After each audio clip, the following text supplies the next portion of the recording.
Hello and welcome to the channel. Today we're going to have a look at how to win the mission, and I'm joined by my friend Nick. Nick, how are you today? Hi, I'm good, thanks Ed, how are you? I'm very good. Excited to learn. I'm like everybody. I like blowing stuff up, and then I realise that I haven't got as many points as maybe I should do, so I need to get better at this. So yeah, we kind of got 4 points to go over today, right, in terms of playing the mission? Yes, just things to bear in mind. As always, these are, it's much broader than this, but these are just 4 things if you bear in mind, it should help you become a better player, score more points, win more games. I would like to caveat that, I'm not a top player here. I sort of mix it on the top tables. I normally go for maybe a 4 and 1. So this is things that I found. Please don't take it as gospel, feel free to disagree with me. It's just thoughts and ideas that I found that should help people.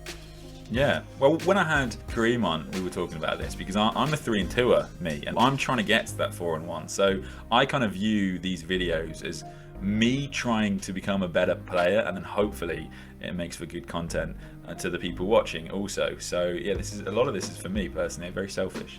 So should we jump in? So where did you want to start? Yeah, sure. So I think mentality is where I'll start.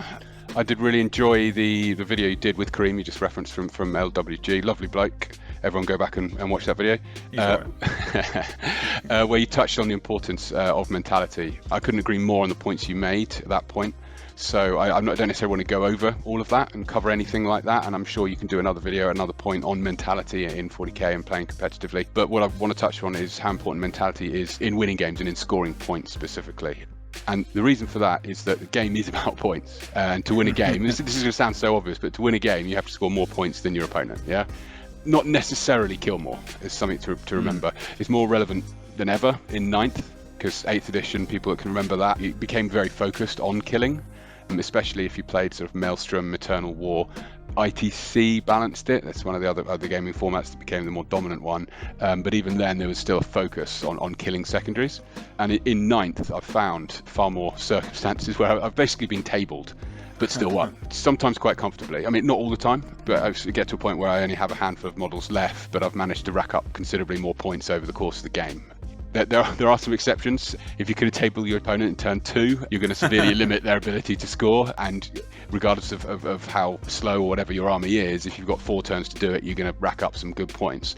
I know cough admech is a bit of an issue with that at the moment, but in general it's about scoring points, and you have to maintain that. So when I say mentality, I mean always be thinking about how you're going to score points at the beginning of every turn, the beginning of every phase. Go over key point scoring actions in your head. How am I ensuring I score points now, and how am I stopping my opponent from scoring theirs?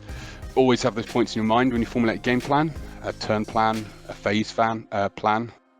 Make it a mantra that you repeat at the beginning of every round, phase and turn. How am I scoring this turn? How is my opponent scoring? Literally just say it over and over and over again at the beginning of each one of those sections. How am I scoring? We've all played or been that player in a game where you get to, start your psychic phase or your shooting phase, and you go, oh, I've forgotten to deploy scramblers, or I've forgotten to rod. Guilty. Yeah. There are always, in most cases, or some cases I should say, if it's something you've forgotten to do, i.e. you forgot to say it, then obviously most players will allow you to go back and do that. But sometimes, you can actually, you've committed those units to doing something else as part of your plan, so you actually can't rod. So I just sort of, if you have that mantra in your head, this is just one sort of example of it. If you have that mantra in your head, you're less likely to forget. You're less likely to make the sorts of mistakes. Not rodding is perfectly acceptable, but just make sure that if you're not rodding, it's because you chose not to, not because you forgot to. It's just an own goal, unfortunately. So, I mean, I'd say that overall, a lot of some of those mistakes, we talk about engaging all fronts. Oh, I forgot to put this unit in there. It could quite easily have been done. Those are things just to think about mentality. Just constantly have it as a mantra at the beginning of each phase, of each turn, and at the beginning of the game during deployment. Just always thinking, how am I scoring points at this point? Make sure that's the most important thing you're thinking of. I mean, much of it, I'd say, is down to experience and reps. Rep's the most important aspect, but not everyone can play with the frequency of others. I know I'm very lucky. I get to play probably about twice a week, which I know not everyone can do, but reps are important. But I would always go to the next point that we want to talk about actually, which is your strategy and tactics. If you get those right, you help to mitigate the issue of not having enough reps and not playing as frequently as possible. So there are some things you can do. Reps aren't the only answer. They're beneficial, but they're not the only answer. yeah, with Kareem, we talked about mentality, and I guess this is just because it's a super important point and it's going to affect your ability to play the game and also enjoy the game. Something I thought was an interesting point.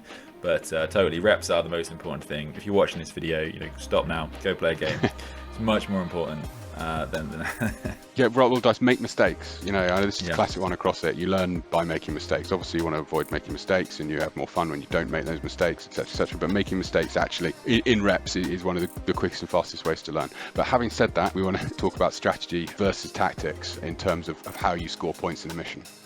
Okay, yeah, let's go on to that then. Yeah, so I talked about ROD just now, or Scramblers as it used to be called, ROD now, and engaging all fronts, and that is a bit of a segue into the next piece around strategy and tactics. So I'm a bit of a history nerd and a business professional person. It's always irked me when people mix up the difference between strategy and tactics.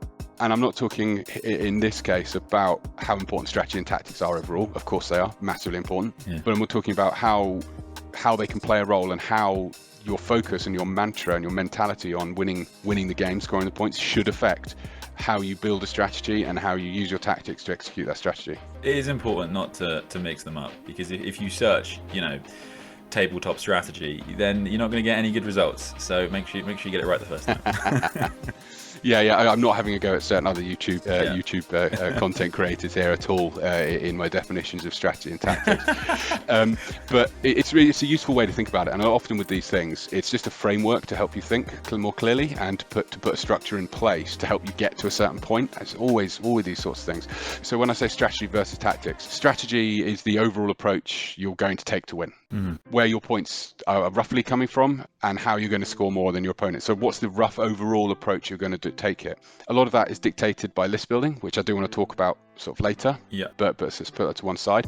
But it also needs to be formulated slightly on the fly as you see the mission, as you see your opponent's army and things like that. But overall, you should be building. You should be thinking about your strategy and constructing a strategy with the points in mind, 100%. So your strategy. So Ed, you and I played a game last week. Last week indeed, yeah. And I went into that game. We won't talk about what happened in the game. We went into that game. For my sake. We went into that game. I knew you played GSC. I'd not played your GSC. I played some of your other armies previously, but I knew that I was playing orcs, and I knew that what I wanted to do was win on primary, was to deny you primary and win and score lots of primary, because I know roughly GSC struggle a little bit with that, and in that matchup in particular, orcs can be quite good at it. It's not always the case, but that's the rough strategy, and that was it. So that was my strategy. When I saw your list, when we rolled up the mission, I was like, okay, this is fine. I can do this. This is okay. The strategy still holds relatively firm. So the strategy needs to permeate your mentality. So you're asking yourself how the strategy is working towards that. So how the strategy is helping you achieve that goal, if that makes sense. Yeah. Okay, because executing tactics from that means you're always focusing on what will win you the game, how you're scoring those points. So strategy is the overall thing, and then the tactics is the piece below where you're making individual moves and changes and things like that, but overall they need to wrap up and contribute to the strategy. Yeah, I love this. I love the idea that you plan your strategy out for the primary before the game. So you going to swarm the board and get lots and lots of primary points. Are you going to play cagey, maybe hold back and shoot, or hold back and countercharge against your opponent and score that primary later on? And if so, how many primary realistically do you think you can score through this method? Or is this a hold one, hold two, and you're comfortable getting those 10 points each turn and kind of getting that 40? Is that your strategy? So I really love that there are multiple ways of kind of going about this and deciding before the game. And the difference with tactics is how you execute that strategy. So tactical elements of it are the small little plays. So it can be the cool little fire and fade that you've done, the slingshot you've done to get over onto that objective, when the overall strategy was about scoring the points and how you were scoring the points. Obviously, getting onto that objective has scored the points. Or if the overall strategy was denying, then getting onto that objective has denied it. So when you're looking at the beginning of a phase or beginning of a plan and you're thinking up these little routines, you're doing it because of the strategy. So the tactical bit is linked to the strategy. So strategy is the overall idea. Tactical bit is how you execute that strategy. It's the small little plays, and they're the cool ones. And sometimes you can get a little bit excited and carried away with those. You've got a cool strategy you want to play, or you've got a cool model you've just painted, you want it to do its party trick, all those sorts of things. But if it's not helping you contribute towards the strategy, if you're breaking it up into what's the strategy, what's the tactics, suddenly you've got a much easier way of controlling your urges and stopping yourself from doing something which doesn't actually contribute to the strategy. Maybe cool, but... Yeah, I totally agree. I think there's a couple of examples of mistakes I've made in reference to that. So I think number one is if sometimes if I don't feel too much in control of a game, I'll just move forward towards my opponent, and that's something that I'll definitely try and do now. I think, right, is this going towards that strategy? I think it's the other thing would be, and we'll talk about this later when we talk about secondaries probably, is this idea of sometimes if I can shoot something with, let's say, a while we stand unit, I'll think, oh, okay, so I'll go out and I'll shoot that because I think, that the bit of me wants to blow up a rhino on the left-hand side of the board. But if my strategy is about keeping my while we stands alive, that tactic is not helping the overall strategy there. Yeah, and not doing something is sometimes a perfectly valid tactical way to execute your strategy. Keeping something alive or not dying, or I need to do this in turn 2 and 3 as well, so I don't move everything out from behind the wall, those sorts of things. So not doing something sometimes is the best, is often a good ploy in itself. Holding things back for counters will massively throw your opponent in terms of how they're going to push forward with their strategy. We spoke about trading with Kareem, and I guess it kind of fits in with that. We talked about trading can often be in terms of points and valuable units, but if we're talking about the units they have that will deny you primary, you might want to trade for those. Ideally, that's what you might want to take away. Definitely. I mean, just focusing on the strategy and focusing on the tactics. With that mentality that we talked about before in mind, I find that the easiest way to stay on track with scoring points and building a score. The strategy is how you're going to do it, and the tactics is how you execute towards it. But all the time, the mantra is, how am I scoring points this turn? Do not forget, understand how you're doing it. The decisions are made, the tactical decisions you make roll up into the strategy, and the strategy is score more points than the opponent. And the other thing actually that I saw from your list, which I guess is also worth mentioning in terms of strategy, is if you have a strategy for denying your opponent points. Because this is something that I notice better players do to me far better. Something that you did. So you have obsec units that can be quite fast, and actually you can stop me getting primary for many turns. If you know that's going to happen from turn 1, then you can actually think about points much more clearly. Hugely. I mean, and that's the next point around list building. That's where I want to cover those sorts of things. Segue. Which is smooth. Which is when you're building a list, how can you bake in all the elements that will allow you to do all the different elements of your tactics and your strategy? So the list building is huge for multiple facets of 40k. Of course it is. The big question is, how can you get best value? How can you deal with certain unit types or meta plays? What do I do if I come up against knights? Was the one, for many years. It's like, do I have a way to kill a knight? Knights change this, not completely, but somewhat. But they'll still remain important. They'll come back. The knights will be back. Whether it's Death Guard or what do I do if I got Mortaran in my lines turn 1? Those sorts of things. You need to be able to, especially if you're going to a tournament, you're building an all-comers list. But I'm sure you can cover these in a future vid, Ed. So sticking to today's topic around sticking to the mission, but how you're scoring should play a huge role in your list building. You need to pick units that will allow you to score the points you need to win the game. That sounds obvious, but you're talking about lots of fast little obset units. It's an absolute classic example. If I'm going to dominate primary or deny primary, which they're two slightly separate things, then I use lots of little obsec storm boys or little tiny units to jump jump around, and they're not meant to last. They just stop you scoring it for your next turn. And we've seen an emergence of these types of units, and even because the OBSEC is obviously perfect. If you like GSE, you got Acolyte squads, 40 points that can deep strike. That's absolutely brilliant. But we've seen an emergence of just small squads anyway because of secondaries, things like Rod. So if you're looking at tournament lists and then you've got a single squad of Vespid in there, and you're like, well, that doesn't synergize with the rest of the army. The reason for that is because that's in their list building. They've gone, I'm going to take the secondaries, and that I'm going to get Engage or Rod or whatever it's going to be. Yeah, and it's taking that into account because as we talked about earlier, primaries are you need to some basics around primaries within list building. It's like, how am I going to hold primaries? How can I make sure that I'm holding primaries for the next 2 or 3 turns? You know, what unit am I going to put on an objective? Is the intention that that unit stays on that objective for 3-4 turns? Do I have other units that will be able to jump out, at which point I need multiple ones of that unit to be able to hold it? How am I keeping hold of the objectives over the course of the game, so not just one turn? You know, so some factions will be better at others at this. Then you've got, how can you interact with your opponents' objectives, which is what we were talking about earlier, which is little fast object units, a big, you know, a giant unit charging in to try and wipe you off. Can you shoot them off? Are you playing in a meta where the objectives are comfortably out in the open, at which point are you shooting the guys off? You know, is that your plan? How are you doing that? What units are you putting in your list to do that? Then we get to which is probably the more interesting one. I don't think it's less important. In fact, I think primaries is probably the most important, especially from a base level. More people lose on primaries than lose on secondaries. But at a top level, it becomes down to primaries, and then it's, okay, how do I max out my secondaries? So yeah.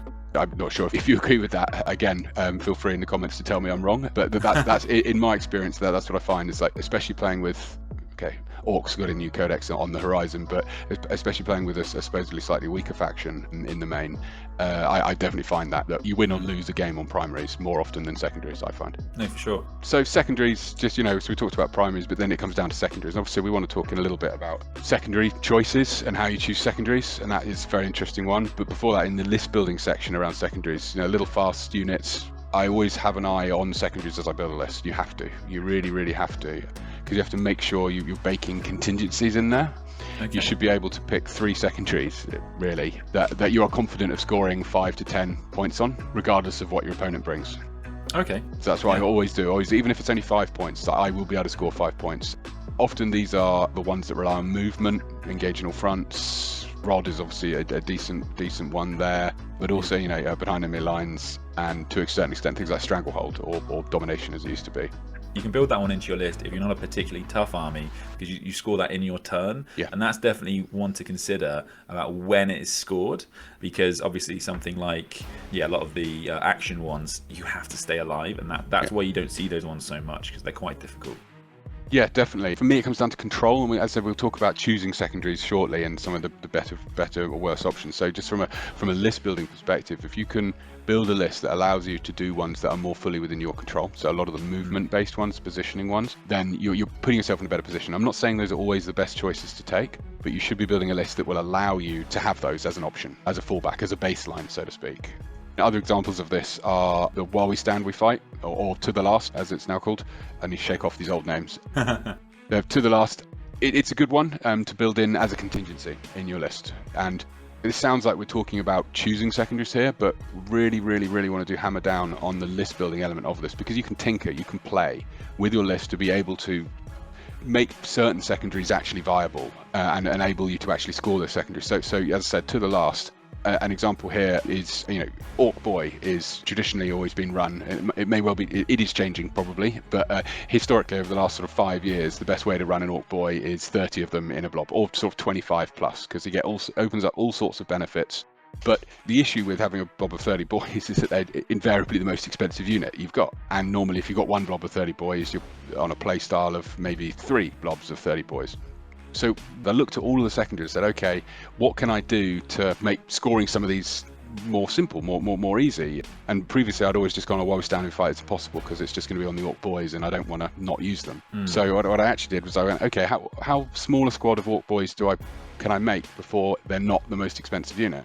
And it came down to about 23. I said it was exactly 23 boys. And suddenly it's like, oh, that's still a usable number, but it means while we stand, we fight, I can put on my buggies or my mech guns or something like that.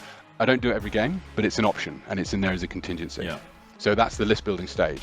And actually, I don't like taking While We Stand, We Fight because Orc stuff dies. But in general, it's an option, you know. And I know that one of my teleported dragsters I can hide at the back, mech guns I can hide one behind a wall, and I'm going to be picking up some points.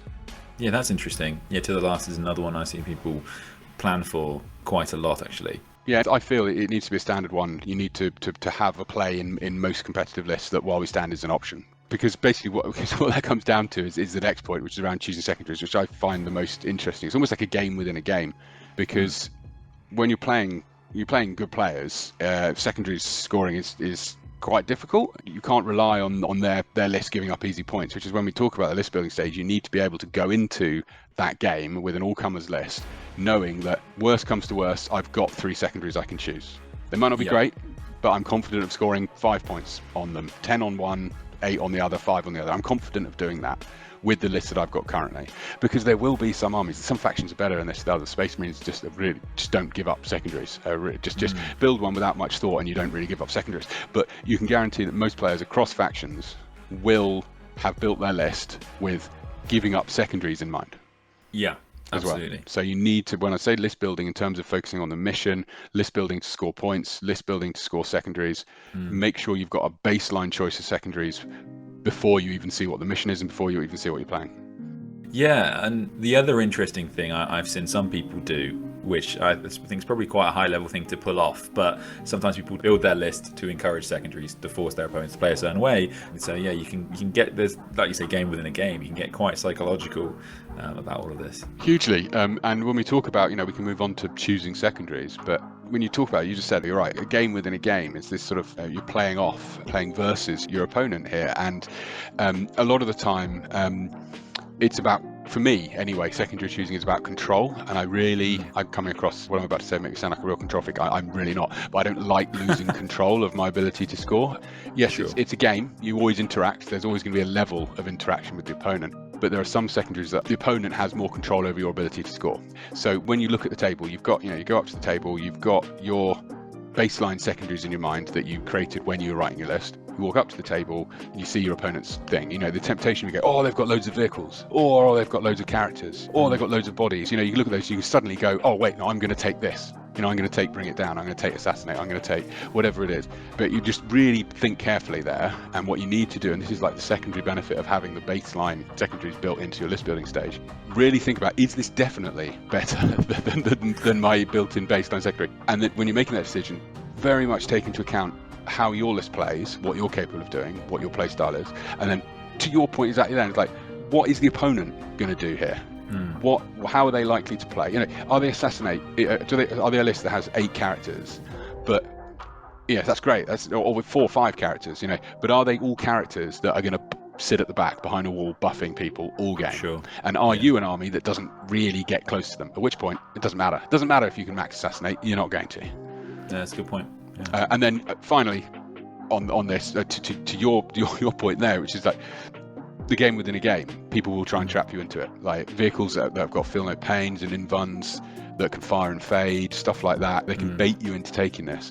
And then equally the other way, completely the other way, which is, I used to love in ITC taking assassinate against Blood Angels, because damn well that those Smash Captains and Mephiston and all these people are coming right at you, at which point you go, okay, I'll put assassinate on there. You've got control, so I am giving up control at that point. But at the end of the day, if their foremost destructive characters sit at the back all game, I'm probably in a better position. That's a trade that I'm going to come out more positively from. Awesome. Well, thank you very much, man. I've actually learned so much from this video, and I think that I'm going to massively change how I kind of approach the game when I play next. So yeah, thank you so much for coming on, man. Oh, cheers. Thanks so much, Ed. And don't blame me if it doesn't work. As I said, I try, and these are just what I've got. Feel free to disagree and come back and let me know whether it helps or not. No, I absolutely will do. Yeah, I absolutely will blame you.